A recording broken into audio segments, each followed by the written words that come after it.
So, has like anybody seen Hartman? He was supposed to be here 5 minutes ago, John. I haven't seen him yet, Craig. Well, I don't know what the deal is.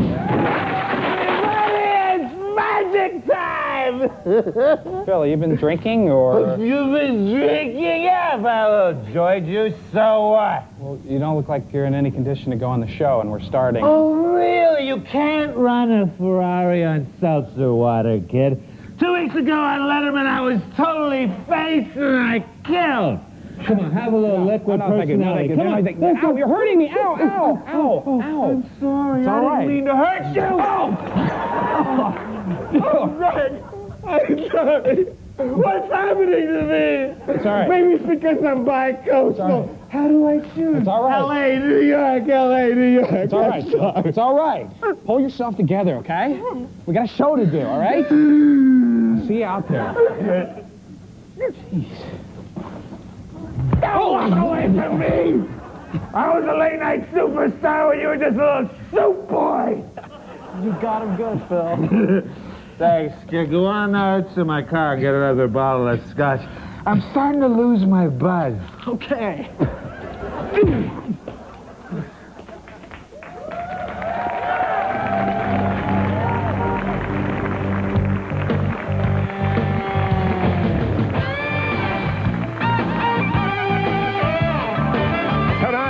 It's Phil Hartman.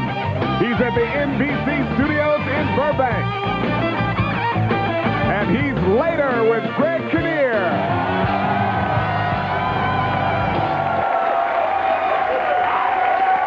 On. Thank you. Thanks.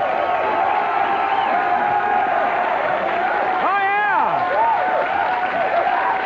Thank you. Screaming our fool heads off like a kid who's found out that his baby brother was raised by wolves and now they want him back. This is Later. I'm Greg Kinnear. Welcome, everybody. Thanks for putting us on your list of things to do at 1:35 in the morning. I couldn't be happier about it. Time for a few media bites here at the top of the show.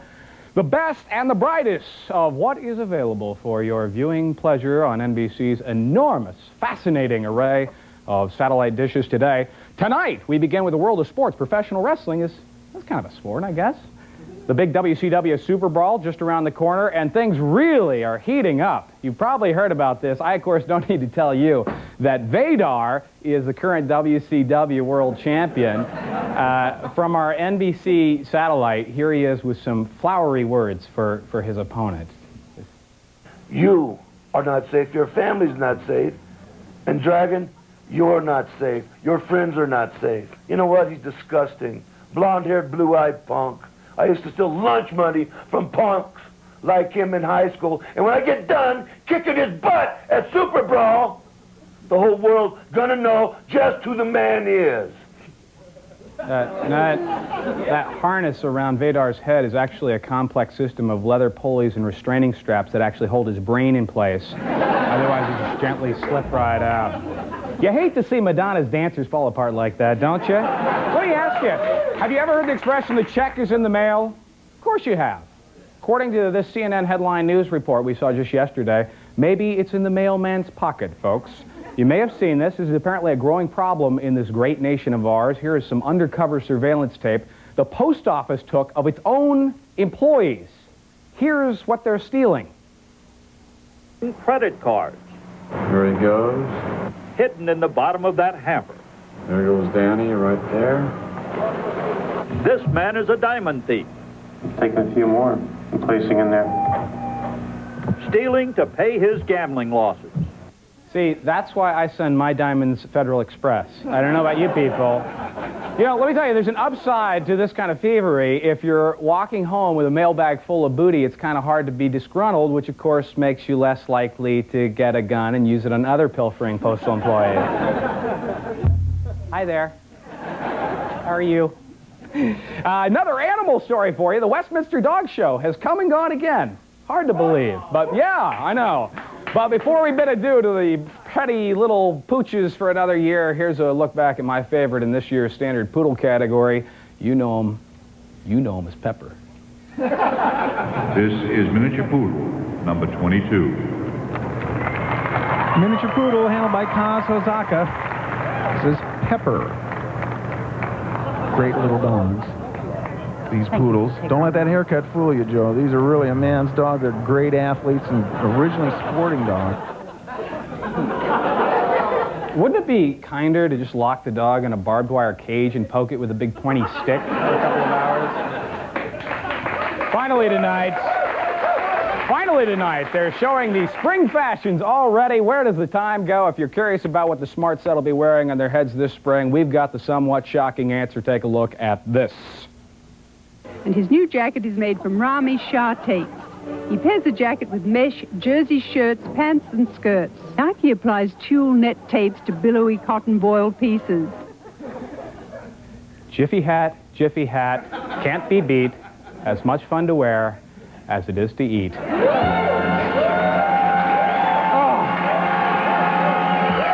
We're going to take a quick break and be back with, is this true? Oh, no. Phil Hartman.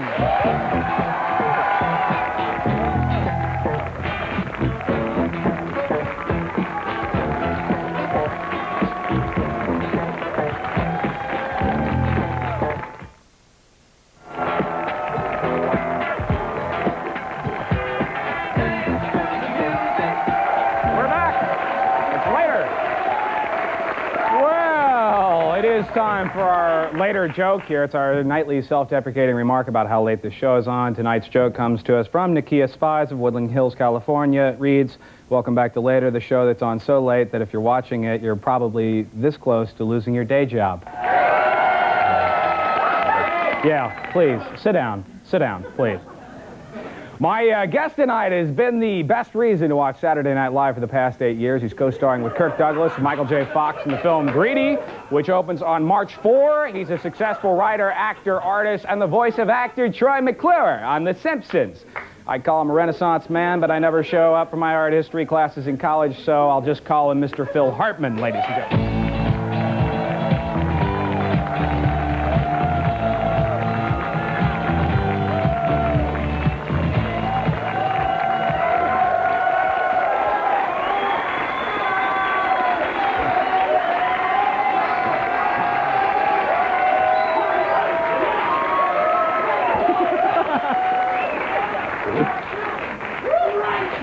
You know, that's what I've been doing wrong. Feelings mutual, baby. That's what I've been doing wrong all these years. I don't walk out and give him one of these. You'll learn. It's those show business elements you pick up over 40, 50 years. You realize you and I have something in common.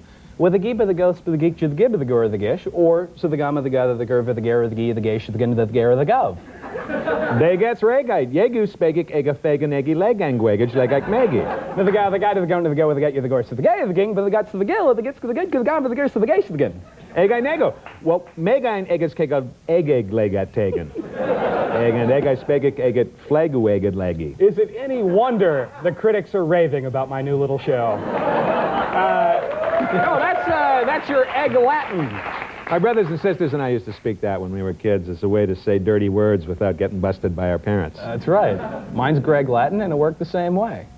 So tell me about, you've got a new film coming out that we're all very excited about. Well, why not? I'm in it. You worked with a legend, to say the least, Kirk Douglas in Greedy. That's right. We were always conscious of the fact that we were around a living legend. Every morning we would arrive on the set and say, "Tonight we march on Rome."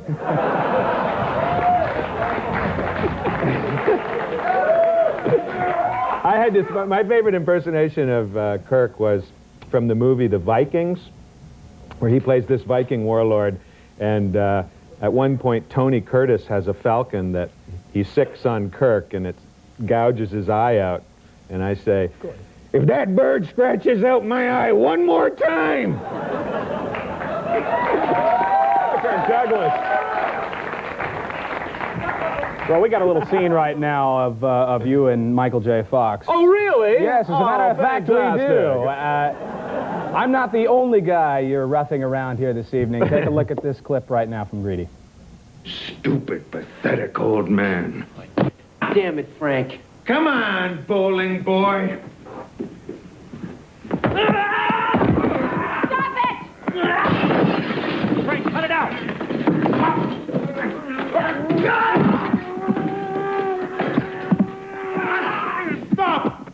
I've got a metal plate in my head. You do?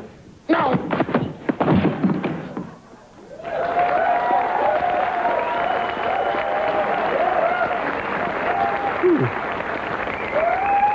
Guy got off easy as far as I'm concerned. Yeah, you took a better licking than that, Greg. Yeah. We So- did our own stunts in that. Did you really? Yeah, and at the end of the scene, I get my head pounded on that table several times, and it was really awful because after the first 3 takes, I said, "Okay, guys, I'm getting a little woozy. Right. You know, do we have it?" And they go, "One more take," Jonathan Lynn said, and they did a couple of more, and then I forgot how many takes we did. Then about the 12th, 15th take, they were, you know, just pounding away. They weren't even running the cameras. They were just, "Hey, one more time." Look at him.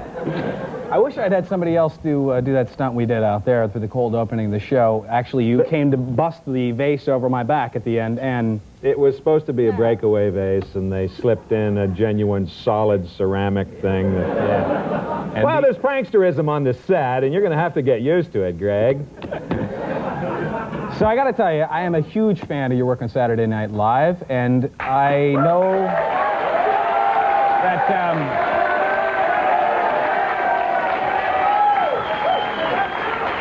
All right, drinks on me after the show.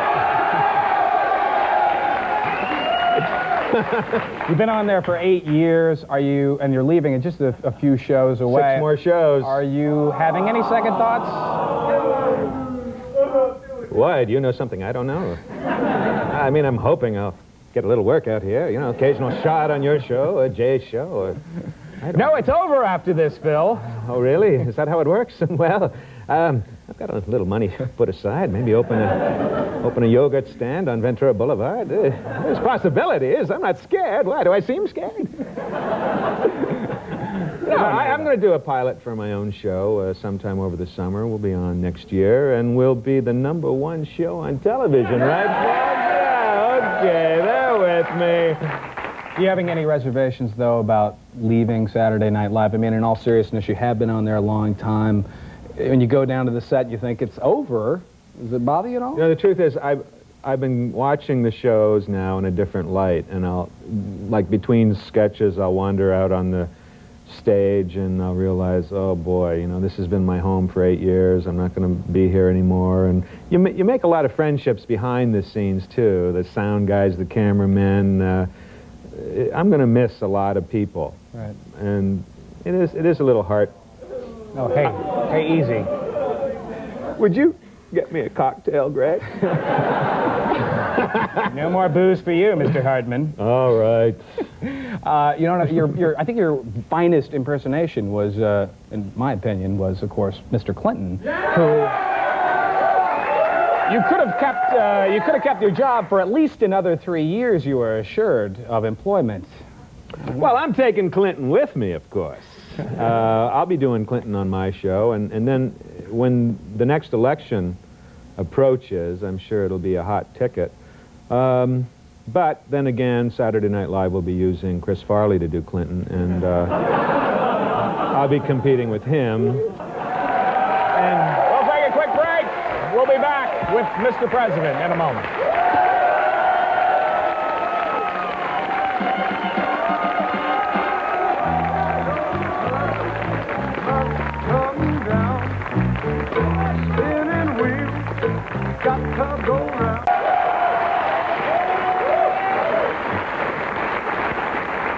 You ever get acknowledgement from Sinatra? Sinatra's daughter, Tina, is a friend of Lorne Michaels, and she said that she had mentioned to her dad that someone was impersonating him, and he said, "Oh, yeah, what kind of stuff are they saying?"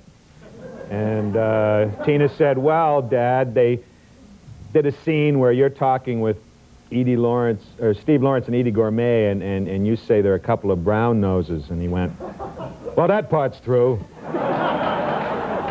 It's a great character. There's so many great characters on SNL, and so many of these characters now are moving on to feature films. Does that bother you at all? Is it frustrating at all? Because none of your characters have actually moved into feature films. Oh, no, I didn't mean it like that.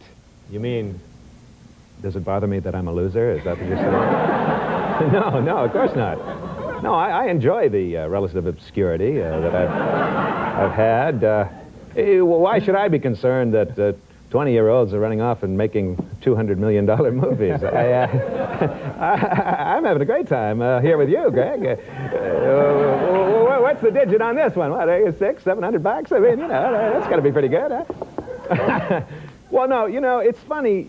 After the success of Wayne's World and Dana Carvey running off and doing a film career, and John Lovitz did A League of Their Own, unconsciously, it really was affecting my confidence until I got in touch with it and I realized that I was allowing it to, and I realized what was happening, and then it dissipates because I know it's a trap to ever compare yourself to anybody else. And in truth, I am very happy with the kind of career I've had on Saturday Night Live. I haven't had that breakout character that went to the stratosphere and ended up on a T-shirt or a coffee mug or something, but I've done a lot of work that I'm very proud of, and I get fan mail from people who say I'm still their favorite person on the show, and that's good enough for me. Not that... Thank you, but not that that's the requirement. You know what I'm saying. I mean, look, this is comedy. I'm having the time of my life. I got this job when I was in my mid-30s. I decided to quit acting, and suddenly this dropped in my lap. So I see it as all as a gift, and I think that's the way we should look at this life. Isn't that the truth? By the way, we can get some unfrozen caveman lawyer mugs made for you, Phil. All right. Actually, you started in the Groundlings, though. I mean, this all this began back in the Groundlings in the mid-'80s, right? Mid-'70s, actually. I saw the Groundlings in the summer of '75 for the first time. And so in fact, is that bad that I missed it by 10 years? No, that's close enough in showbiz. I was working as a graphic designer at the time. In fact, I see you have some of my work here. Yeah, as a matter of fact, we do, right here. This is... I used to design album covers. That's right. This was my logo, my first cover for Poco. Crazy love of mine wrapped around my... Well, you know the song, Phil. Sorry. Not that well. This is my favorite. Oh, that's very nice. It's kind of hard to see, but... Well, it's not really, Phil. It's being shown on television right now. Oh, I see, yeah. Did America cover right here? Did this one for America. That was their biggest seller. Yeah, and then finally... oh, that's not... I'm sorry. I don't know how that got in there, Roberta. Looks like she's been to that dog show. Same hairdresser as the poodle. Now, you know what they say? They say that you are as good with a script as you are without a script. Your improv skills are so amazing, Mr. Hartman, that you can perform with or without a script. I have a copy of Death of a Salesman here. Now, if I were to just open up, for instance, and read the part of, say, Biff, and you were to have to respond to these questions or this dialogue, how would you... So you'll be doing lines from the script, and you want me to improvise along with you just go nuts, go crazy. Sure. We'll just test your skills. Remember that big Betsy something? What the hell was her name? Over on Bushwick Avenue? Oh, yeah, Betsy. Boy, there was nothing wrong with her that a couple of giant falsies wouldn't cure. That's the one. I got you there, remember? No, yeah. Well, she was nuts for you. She was all over you, like on Shinola or something, whatever that phrase. Sure. I bet you forgot how bashful you used to be, especially with girls, huh? Well, you know, I always favored old men. Oh, go on! Go on? Oh, is it time for me to leave? No. Why does Dad mock me all the time? I don't know, but, you know, we should... When he tore that toupee off your head, I thought, we gotta kill him and get the money. Now, I could go buy a shotgun. Everything I say, there's a twist of mockery on his face. I can't get near him. Yeah, he's always saying mean things to you, Biff. Like, hey, you call those shoes? I noticed that this morning, but he always mumbled. Oh, yeah, like he's this big method actor, like he's Brando in Streetcar going, this is some Napoleonic code or something. He's no actor. Mr. Phil Hartman, ladies and gentlemen. Oh! We'll take a quick break and be back after this.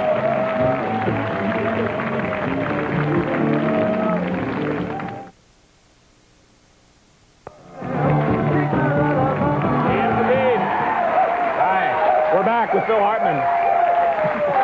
Phil, are you aware of the later letter? Am I? I've seen every one of your shows. When I started this show long ago, we decided it'd be a good idea for the person who was on the previous night to write a letter to the guest who was on tonight. So in this case, or on the following night, whatever. This one would come from Martin Short. Oh, give me a break. He's only my favorite comedian. And why would he write to me, I'm wondering? This is the happiest happy days, I must say.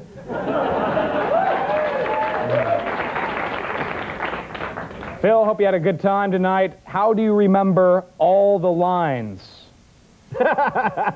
Cue cards, baby. That's going to do it. Thanks for coming by. We'll see you back